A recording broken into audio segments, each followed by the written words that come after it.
उड़ान है हमारी, ये आसमां हमारा, ये छलांग है हमारी, ये मैदान है हमारा, ये अरमान हमारे, ये हौसला हमारा, ये पहचान हमारी, ये साहस हमारा, ये जिद है हमारी, सारा जहां हमारा, उड़ने की ये हमारी, खुला आकाश हमारा, ये उड़ान है हमारी, ये आसमां हमारा।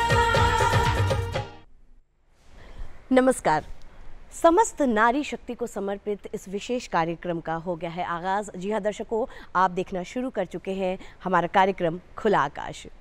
दर्शकों, महिलाएं जो होती हैं ना, वो हमारे घर को संवारती हैं, हमारे समाज को उभारती हैं, हम सभी के जीवन को अग्रसर करती हैं, ये तो हम जानते हैं। लेकिन उनके ज़िंदगानियों में कितना उतार और चढ़ाव आता है, क्या कभी हमने ये सोचा है? उनके ज़िंदगी में अलग अलग किस्म के मोड़ आते हैं, शारीरिक बदलाव होते हैं और बहुत सारी पीड़ा और वेदना का भी सामना करना पड़ता है।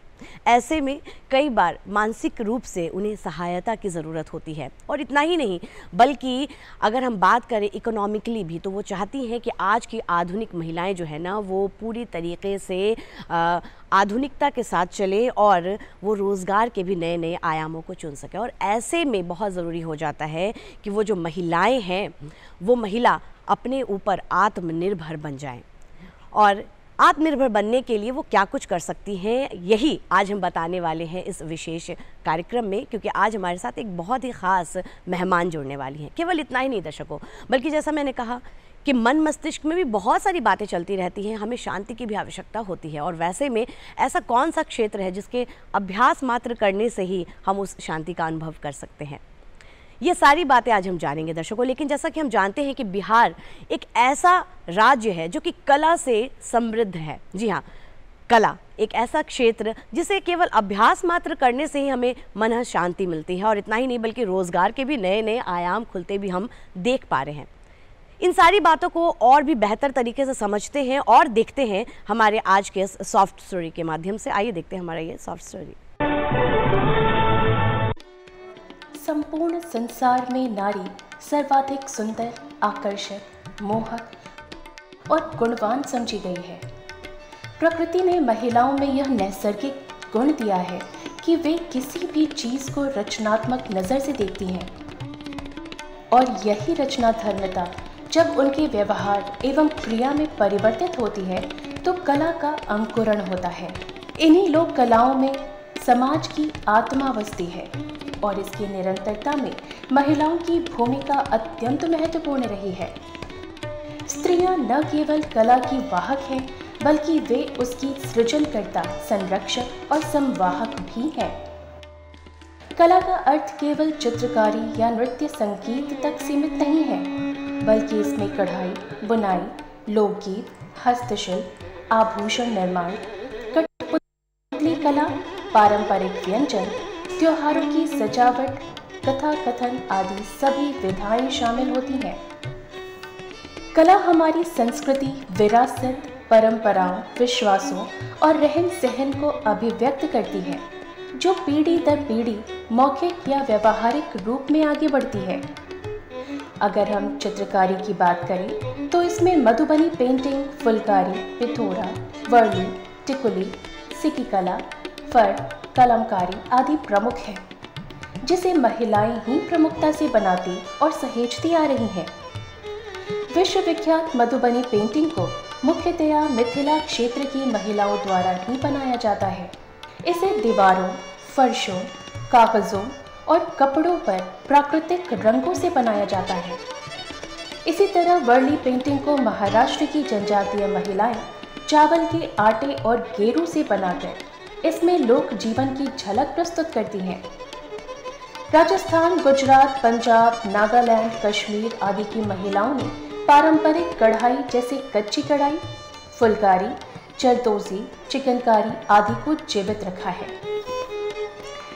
इसी तरह टोकरी बनाना, मिट्टी के बर्तन, लाख की चूड़ियाँ, कढ़ाई, बुनाई, आदि अनेकों हस्तशिल्प और लोकगीत एवं संगीत को हमारी ग्रामीण महिलाओं ने जीवित रखा है। यह न केवल हमारी संस्कृति का हिस्सा है, बल्कि इनसे महिलाओं की आर्थिक आत्मनिर्भरता भी जुड़ी हुई है। भारत की ग्रामीण और आदिवासी महिलाएं बचपन से ही लोक कलाओं में प्रशिक्षित होती हैं। उनकी दिनचर्या ही कला की प्रयोगशाला है। चाहे वो पर्वों, उत्सवों, विवाह, जन्म, ऋतु परिवर्तन आदि अवसरों पर गाए जाने वाले पारंपरिक गीत हों या फिर घूमर, गिद्दा, गरबा जैसे नृत्य, ये न केवल हमारे सांस्कृतिक उत्सव का हिस्सा है, बल्कि ये महिलाओं की सामूहिकता, सौंदर्य बोध और भावनात्मक अभिव्यक्ति के माध्यम भी है। आज जब वैश्वीकरण और तकनीक ने कला को एक नया आयाम दिया है, तब महिलाओं की भागीदारी और भी अधिक व्यापक हो गई है। परंपरागत लोक कलाओं से लेकर मॉडर्न आर्ट तक में महिलाएं भागीदार हैं। वे digital art, photography, installation art, graphic design और वेब आधारित प्रदर्शन कलाओं में भी अग्रणी भूमिका निभा रही हैं। आज आवश्यकता है कि हम उनके योगदान को पहचानें, सम्मान दें और उन्हें उचित संसाधन व अवसर प्रदान करें। लोक कला का संरक्षण तभी संभव है जब महिलाएं आत्मनिर्भर हों और उनके पारंपरिक ज्ञान को आधुनिक तकनीक से जोड़कर नई पीढ़ी तक पहुंचाया जाए। जी हाँ दर्शकों, तो हमने देखा कि किस तरीके से जो महिलाएं हैं वो केवल घर ही नहीं बल्कि समाज और घर दोनों के सामंजस्य को स्थापित करती हैं। और वैसे भी कहते हैं ना कि महिला जो होती है वो केवल एक घर नहीं बल्कि दो दो घरों को संवारती है। एक तो वो जहाँ उनका जन्म होता है और एक वो जहाँ वो ब्याह कर जाती हैं। दो दो घरों का इतना बड़ा जो जिम्मेदारी उनके कंधों पर होती है, इन जिम्मेदारियों को निभाते हुए सामाजिक कार्यों को करते हुए अपने ज़िंदगानी में अग्रसर होती हैं। और महिलाएं जो होती हैं उनके ज़िंदगी में कभी छुट्टी नाम की कोई चीज़ नहीं आती है। और ऐसे में हम देख पाते हैं कि जो बिहार की महिलाएं हैं वो भी कला के क्षेत्र में केवल राज्य ही नहीं, प्रदेश ही नहीं, देश ही नहीं बल्कि विदेश में भी अपना परचम लहरा रही हैं। और ऐसी ही एक सशक्त महिला आज हमारे स्टूडियो में भी हमारे बीच मौजूद हैं। तो चलिए उनका तारुफ सबसे पहले मैं करा दूं। आप हैं डॉक्टर सारिका, एक शिक्षाविद, और बहुत बहुत स्वागत है सबसे पहले तो हमारे इस कार्यक्रम में।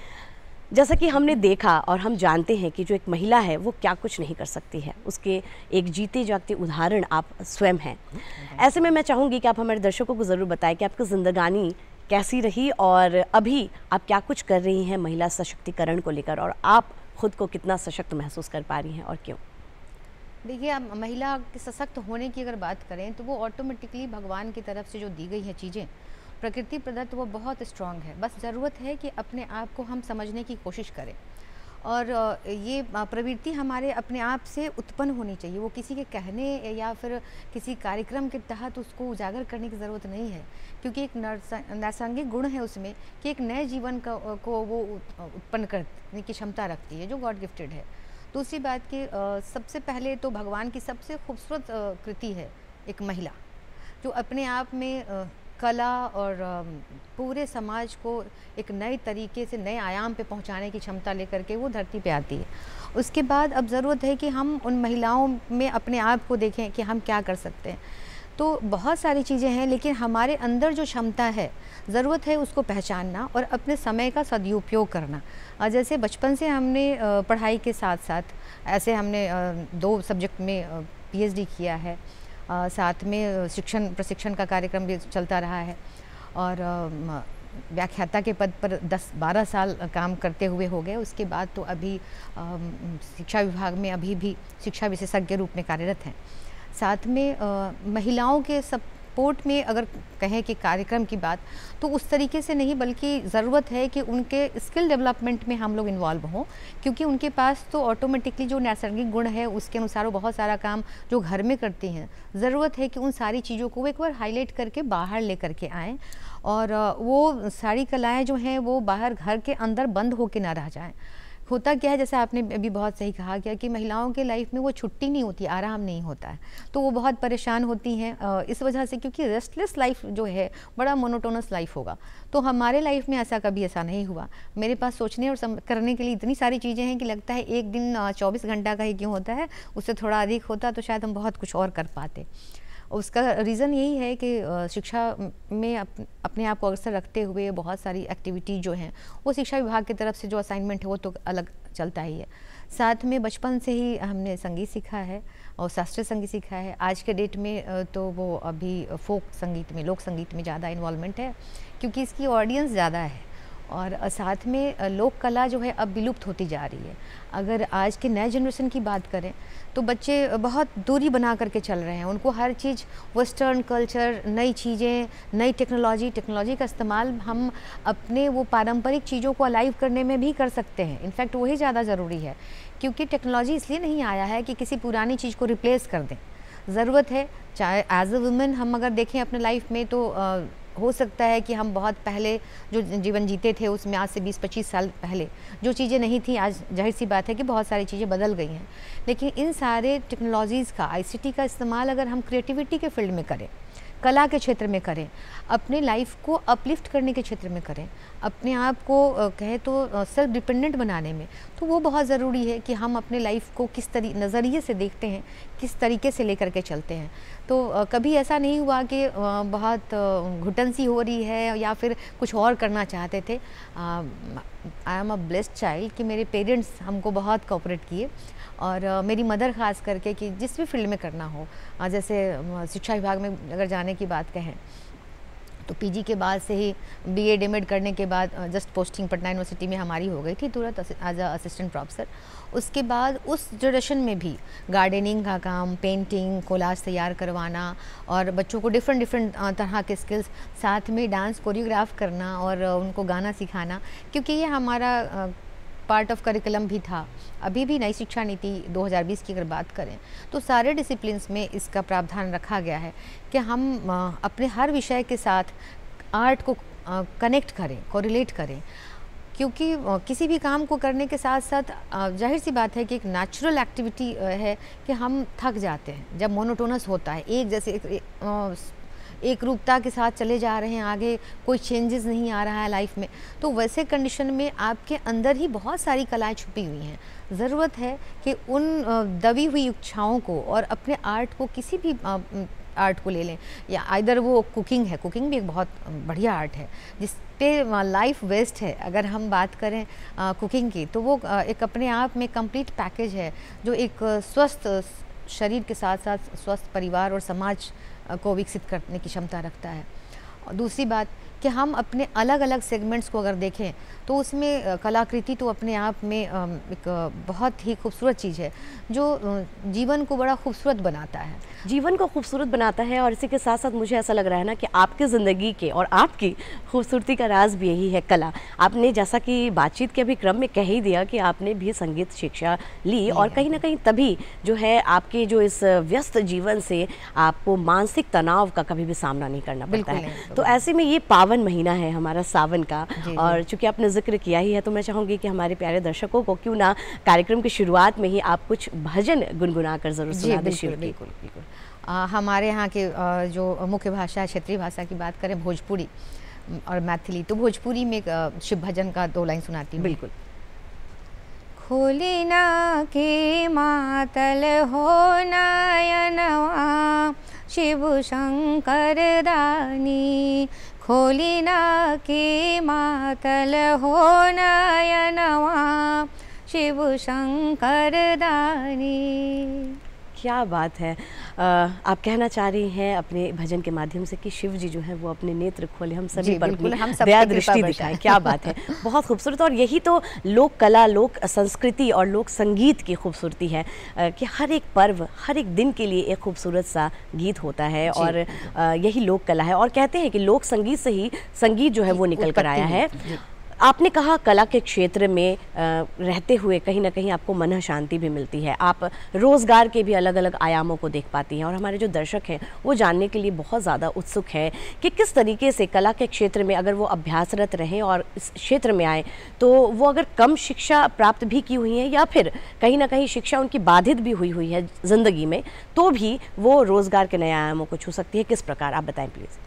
देखिए, फॉर्मल एजुकेशन बहुत ज़रूरी है जिसमें कि हम लिखना पढ़ना जानते हैं, लेकिन हायर एजुकेशन तक पहुंच पाना हर किसी के साथ संभव नहीं हो पाता है। आइदर वो फैमिली कंडीशन हो सकता है, इकोनॉमिकल कोई इशू हो सकता है, हेल्थ इशू हो सकता है। लेकिन ऐसा नहीं है कि जो जिन लोगों की जो शिक्षा है, अगर फॉर्मल एजुकेशन वो हम नहीं कर पाए हैं, हायर एजुकेशन तक नहीं पहुँचे हैं, इसका मतलब कि हम लाइफ में कुछ कर नहीं सकते हैं, ऐसा बिल्कुल भी नहीं है। हमारे अंदर बहुत सारी कलाएं हैं। अगर कला को ऐसे देखें रफली तो वो दो पार्ट में, एक है विजुअल आर्ट, दृश्य कला, और दूसरा है कि हम उस दृश्य कला के साथ साथ अगर देखें तो ये संगीत कला अपने आप में है। तो वो एक माध्यम है हमारे अपने आप के अंदर जो छुपी हुई कलाएं हैं, या फिर हम किसी भी एक्टिविटी को करते हैं उसको खूबसूरती के साथ अगर हम करें तो एक कला है। चाहे वो हम कुकिंग करें, नीटिंग करें, सिंगिंग करें, डांसिंग का अगर फील हो, तो विजुअल आर्ट जो है अपने आप में, क्योंकि वो बहुत कुछ कहता है, वहाँ पे परफॉर्मिंग आर्ट जैसे संगीत जो है वो परफॉर्मिंग आर्ट है।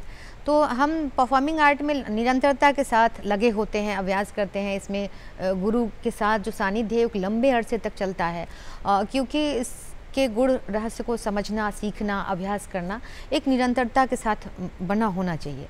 दूसरा कि अगर हम विजुअल आर्ट की बात करें, दृश्य कला की बात करें, तो उसमें भी है, लेकिन आप बहुत आसानी से बहुत कुछ अपने आप में, उतना ज़रूरी नहीं है कि वो बहुत एक्सपेंसिव होगा, बहुत टाइम टेकिंग होगा। अंदर हमारे जो भी कुछ छिपा है, जो गॉड गिफ्टेड क्वालिटी है। फॉर एग्ज़ाम्पल आज हमारा बिहार कितना समृद्ध है, ख़ास करके मधुबनी पेंटिंग की बात अगर करें तो अलग अलग ज़िले में अलग अलग तरह की कलाएं हैं। सुजनी कला, मधुबनी कला, टिकुली कला, इधर मंजूषा आर्ट की बात करें तो भागलपुर साइड में है मंजूषा आर्ट। तो हम सारी कलाओं की अगर बात करें, विजुअल आर्ट की बात करें दृश्य कला में, तो मधुबनी कला की बात करें तो उससे बेहतर अभी कुछ दिखता नहीं, क्योंकि इसमें आप इसको देख सकते हैं। मेरे पास कुछ रखे हैं, हमारी संस्था की तरफ से भी इस तरह के कार्यक्रम चलाए जाते हैं।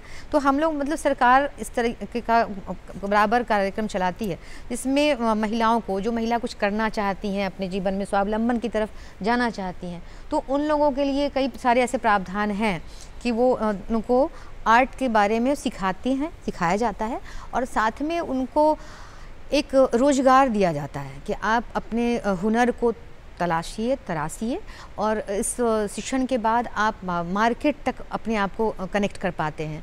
तो कई सारी ऐसी संस्था बनी हुई हैं, सरकारी संस्थाएं हैं जो प्रशिक्षण का भी कार्यक्रम करती हैं और साथ में उनको एक बाज़ार भी उनको उपलब्ध करवाती हैं।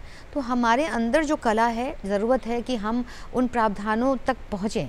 ऐसे दुखी होने से तो कुछ नहीं होगा। दुखी होने के बहुत सारे कारण हो सकते हैं, लेकिन खुश रहने के लिए अच्छी चीज़ें ही आपको खुश रख सकती हैं। कभी ऐसा नहीं हो सकता, हमने अब तक जीवन में नहीं देखा कि आप ख़राब चीज़ों को याद करें और आपको खुशी हो रही हो। हमेशा ही आप अच्छे लोग से मिलते हैं, अच्छे गाने सुनते हैं, अच्छा डांस देखते हैं, अच्छे फ्लावर्स को देख रहे हैं, अच्छा गार्डन, तो हर चीज़ जब अच्छा ही पसंद करते हैं तो जाहिर सी बात है कि हमारे अंदर जो अच्छाई है हम उसके पीछे मेहनत करें और उस चीज़ को दूसरों तक पहुंचाएं। कि हम जो काम करते हैं, कहते हैं ना कि खुशबू बांटने से अपने हाथ में भी वो खुशबू जो है वो आती है और वो माहौल पूरा बदल देती है। तो सेम थिंग हियर कि हम अपने लाइफ में भी जितनी क्रिएटिविटी को लाते हैं और अलग अलग कलाओं के साथ, चाहे वो विजुअल आर्ट हो या फिर परफॉर्मिंग आर्ट हो। अगर संगीत कला की बात करें तो संगीत कला के भी कई ब्रांचेज हैं, उसमें घनबाद, ससुरबाद, अलग अलग तरीके के हैं। आप तंत्रवाद, तो आप जिस भी इंस्ट्रूमेंट को बजाना पसंद करते हैं या आप वोकलिस्ट बनना चाहते हैं, तो वो गाना अगर पसंद है, आपको बजाना पसंद है, सुनना पसंद है, क्योंकि अच्छा श्रोता जो होता है वो कई सारी ऐसी एक्टिविटीज़ को महसूस कर पाता है जो बाकी लोग नहीं कर पाते हैं। तो यहाँ पर एक रिलैक्सेशन है कि आप लाइफ में जो भी काम कर रहे हैं तो बड़ा उबाऊ जीवन होता है, आप एकदम से उसी में इन्वॉल्व हैं, लेकिन इन्वॉल्वमेंट के साथ कुछ चेंज ज़रूरी है। मोनोटोनस लाइफ जो होता है वो डिप्रेस कर देता है। तो वैसे कंडीशंस में आप अलग अलग कलाओं के बारे में अगर आप जानते हैं तो एक तो नॉलेज बढ़ता है और ज्ञान हमेशा ही आपके जीवन को खूबसूरत बनाता है। किसी भी तरह की शिक्षा है। जी हाँ, आपने बिल्कुल सही बात कही कि ज्ञान जो है हमेशा ज़िंदगी को खूबसूरत बनाता है। वो अक्षर ज्ञान की आवश्यकता इतनी नहीं है, आप किसी भी क्षेत्र में अगर आप ज्ञान प्राप्त करते हैं तो। कुछ महिलाएं जो सुदूर गांव में बैठी हैं वो हमारा कार्यक्रम देख रही हैं, वो ये जानना ज़रूर चाहती होंगी, उनके मन में भी कौतूहल होगा कि आखिर आपने कहा कि हर किसी के भीतर वो प्रतिभा है। आज के समय में मान लीजिए कि वो कुछ भी नहीं करती हैं, लेकिन वो चाहती हैं कि वो आत्मनिर्भर बन जाएं और वो अपने प्रतिभा को नहीं पहचान पा रही हैं। तो ऐसे में मैं चाहूँगी कि उनको आप क्या कुछ राय देंगे, किस तरीके से अपने प्रतिभा को जाने, उनको उभारें और फिर रोज़गार के लिए 2 कदम आगे बढ़ाएं, क्या कुछ उनको करना पड़ेगा? हर एक महिला में एक क्वालिटी भगवान दे करके भेजता है। ऐसा कोई इंसान ही नहीं सो कुछ नहीं आता है, और पूरे विश्व में कोई ऐसा इंसान नहीं सो सब कुछ आता है। तो जाहिर सी बात है कि हमारे अंदर कोई ना कोई कला छिपी हुई है। इस छुपे हुए कला को हमको अगर हाईलाइट करना है तो सबसे पहली बात कि हम अपने आप को एक बार जज करके देखें, अपने बारे में सोच के देखें कि अपने आप के लिए क्या पसंद है। बहुत अच्छा खाना पसंद है, बहुत अच्छा गार्डन देखना पसंद है, बहुत अच्छी पेंटिंग करना या फिर देखना पसंद है, अच्छे गाने सुनना पसंद है, इंटीरियर डेकोरेटर, घर को सजाना पसंद है। आप जिस भी फील्ड में अगर अपनी रुचि रखते हैं घर के लिए, तो का सीधा सा संबंध आपके इंटरेस्ट से और आपकी क्रिएटिविटी से है, क्योंकि आपके अंदर वो सारी समझ है, ज़रूरत है। अगर आपको बढ़िया खूबसूरत फ्लावर्स देखना पसंद है, दैट मीन्स कि आप में गार्डनिंग का शौक़ है। अब उससे स्पेसिफिक अगर आप बात करें तो आप बहुत सारे से कार्यक्रम चलाए जाते हैं। अभी अगर रोज़गार उन्नयन की बात करें तो MSME के थ्रू भी हर एक जगह पे, हर एक ज़िले में कई सारे कार्यक्रम चलाए जाते हैं, जिसके तहत आप अपने पहली बात कि आप अपने ज़िला से कनेक्ट होइए और जो भी प्रावधान है वहाँ ट्रेनिंग, अब तो उतने चीज़ें महंगी भी नहीं हैं। इधर हम इंटीरियर डेकोरेशन की बात करें, गार्डनिंग की बात करें, फार्मिंग की बात करें, पेंटिंग की बात करें, हर फील्ड में। तो अब हमको बस कनेक्ट होना है अपने उस डिस्ट्रिक्ट लेवल के प्रोग्राम के साथ। और आप जब जाते हैं किसी भी चीज़ में, जब आप परफेक्शन के साथ जब आप प्रोडक्शन शुरू कर देते हैं तो पब्लिक को ज़रूरत है। आज हर किसी के पास अगर नहीं है तो वक्त नहीं है। आज जो भी जिस काम में इन्वॉल्व है उससे दूसरे काम के लिए उसके पास वक्त नहीं है, क्योंकि फैमिली जो है अब एकदम से सेल्फ सेंटर्ड होती चली जा रही है, न्यूक्लियर फैमिली है। तो एकल परिवार में सबसे बड़ी समस्या है कि वहाँ पे सदस्यों की कमी है, ह्यूमन रिसोर्सेज है ही नहीं। तो एक ही इंसान हर काम को नहीं कर सकता। तो आप अपने इंटरेस्ट के अनुसार, जैसे अगर आपको बहुत अच्छा कुछ ड्रेसिंग सेंस आप में बहुत बढ़िया है, बहुत बार देखते होंगे कि ज़रूरी नहीं कि बहुत महंगी चीज़ें हम पहने तो भी खूबसूरत लगता है। बहुत बार बहुत साधारण सा खर्च करके, बहुत कम राशि में भी हम बहुत खूबसूरत दिख सकते हैं। ज़रूरत है कि हम अपने इंटरेस्ट के अनुसार, अपने हाइट, वेट और जो भी हमारा नेचर ऑफ वर्क है उसके अकॉर्डिंगली एक्ट करते हैं और हम फिर उसका सिलेक्शन करते हैं। तो अगर आपको कपड़े में, टेक्सटाइल में इंटरेस्ट है तो आप उस तरीके से कुछ प्रोडक्शन शुरू कर सकते हैं। जैसे सुजनी कला है तो वो काथा वर्क है, तो इट्स वेरी सिंपल। आप जिस भी काम को करते हैं उसको अगर संजीदगी से लेते हैं और अगर उसके आर्ट को समझते हैं, डिज़ाइंस को इमेजिनेशन में लेकर के आना, किसके लिए बना रहे हैं, मार्केट कैसा है, आप जहाँ पे रह रहे हैं वो भौगोलिक स्थिति क्या है। फॉर एग्ज़ाम्पल अगर हम लोग जैसे अभी शुरुआत में बात कर रहे थे मधुबनी पेंटिंग की, तो मधुबनी पेंटिंग में आपने नोटिस किया होगा कि हमेशा ही वो भगवान से रिलेटेड है। भगवान राम और सीता, कोहबर, पेड़ पौधा, प्रकृति, नदी, पक्षी, तो वो सारी चीज़ें जो हैं बिल्कुल प्रकृति से हमको कनेक्ट करती हैं। यही लाइफ है, क्योंकि अगर लाइफ साइकिल को आप देखेंगे तो हम प्रकृति में जहाँ से आए हैं फिर हम वहीं जाते हैं। तो ये बड़ा एक सूदिंग सा इफ़ेक्ट देता है। और हम कभी भी लाइफ में ऐसे सोचे मेरे लाइफ में बड़ा टेंशन है, तो लाइफ में टेंशन को हम इनवाइट करते हैं, टेंशन अपने आप नहीं आता है। आप अपने आप में कुछ ऐसी क्वालिटी को डेवलप करें, या फिर आपके पास हमेशा ही कुछ एक ऐसा प्लान होना चाहिए कि आज हमने कुछ फ्लावर्स बनाए हैं, कुछ पेटल्स बनाए हैं, कुछ लीव्स बनाने हैं, आज कुछ डिफरेंट टाइप का कुकिंग रेसिपी अगर जानते हैं तो उसको टेस्ट करना है, कुछ अगर कपड़े के शौकीन हैं तो फिर आज क्या पहनना है, कहाँ जाना है, गाना सुनते हैं तो अपने टेस्ट को आप इन्हांस करिए डिफरेंट सेगमेंट में कि हमारी कला इतनी समृद्ध है। अगर हम संगीत कला की बात करें तो परफॉर्मिंग आर्ट में बहुत सारी चीज़ें ऐसी हैं, उसको हम अगर डिवाइड करना शुरू करें तो बाद में पता चलता है कि संगीत कितना डेप्थ है, क्योंकि संगीत ही जीवन है। आप अगर वो नदी के किनारे होते हैं तो नदी के पानी के कलकल में भी संगीत है। आंधी और तूफान है, अगर हवा चल रही है, उस पत्ते के सरसराहट में संगीत है। तो हम उस संगीत से जो जहाँ भी आपको सुकून मिलता है, और इन सारी एक्टिविटीज़ को करने पे हमारा जो ह्यूमन बॉडी है, ख़ास करके ब्रेन, वो टिश्यू बड़ा रिलैक्स होता है। आप प्रकृति के पास जाते हैं, आपको बहुत ऑटोमेटिकली एक पॉजिटिव वाइब्स आता है। पॉजिटिविटी के साथ आप कुछ नई चीज़ की शुरुआत करना चाहते हैं, नई सोच, नए आयाम तक पहुंचने की कोशिश करते हैं। तो ये बहुत ज़रूरी है कि हम अपने छुपी हुई कलाओं को सामने लेकर के आएँ, जो हमारे स्वावलंबन का भी एक माध्यम बन सकता है और बन रहा है। कई महिलाएं ऐसी हैं। आपने रोज़गार के विषय में बताया उन महिलाओं के बारे में, लेकिन एक वैसी महिला जो कि आत्मनिर्भर ऑलरेडी बन चुकी हैं, लेकिन जैसा कि हम सभी जानते हैं कि महिलाओं की ज़िंदगी में बहुत सारे उतार चढ़ाव आते हैं। आपने भी अभी कहा बातचीत में कि कहीं ना कहीं एक अकेलापन भी महसूस होता है, तो वैसे में क्या कला उनकी कुछ मदद कर सकता है उनकी ज़िंदगी में? कला हर क्षेत्र में, हर एज ग्रुप को मदद कर सकता है। डिपेंड करता है कि आपका बेसिक नेचर क्या है, आप चाहते क्या हैं। अगर हम किसी भी चीज़ को, अच्छी चीज़ को देखना पसंद करते हैं, अगर हम कोई मूवी देखते हैं या फिर दूरदर्शन पे ही कार्यक्रम जो होते हैं, तो जो खूबसूरत अच्छा कार्यक्रम होता है हम उसको देखना चाहते हैं। तो जाहिर सी बात है कि हमारा जो ह्यूमन नेचर है वो हर अच्छी चीज़ को सीखना चाहता है, देखना चाहता है, समझना चाहता है। तो आपके अंदर जो आर्ट है उसको आप खुद बेहतर समझ सकते हैं। बाहरी आदमी आपको बहुत हो सकता है कि बाहरी कोई कभी किसी एक चीज़ को हाईलाइट कर दे, लेकिन ज़रूरी नहीं है कि वो बाहरी इंसान आपको हर तरीके से जज कर पा रहा है। तो इट्स वेरी इंपॉर्टेंट कि आप अपने अंदर एक बार सोच के देखें कि आप किस चीज़ में रिलैक्स फील करते हैं, और ये ज़रूरत है कि हम अपने नेचर के अनुसार उसके अगेंस्ट न जाएँ, जबकि जब आप अगेंस्ट में जाएंगे तो वो आपको अनवायंस देगा। जी हाँ, बहुत खूबसूरती से आपने समझाया, कला के क्षेत्र में महिलाओं के योगदान को भी आपने बताया। बहुत बहुत शुक्रिया, बहुत बहुत धन्यवाद यहाँ पधारने के लिए। आज जी हाँ दर्शकों, तो आज हमने जान लिया कि किस तरीके से जो महिलाएं हैं वो कला के क्षेत्र में भी अपना परचम लहरा रही हैं, और क्या कुछ रोज़गार के आयाम हैं वो भी हमने आज समझ लिया है। ये कार्यक्रम आपको कैसा लगा ये बताने के लिए आप फटाफट से हमारा ईमेल एड्रेस नोट कर लीजिए और अपने सुझाव हमें लिख भेजिए। हमारा ईमेल एड्रेस है directorddkpatna@gmail.com। जी हाँ, तो चलिए आज के इस कार्यक्रम को हम यहीं विराम देते हैं। बहुत बहुत धन्यवाद आप सभी का। नमस्कार।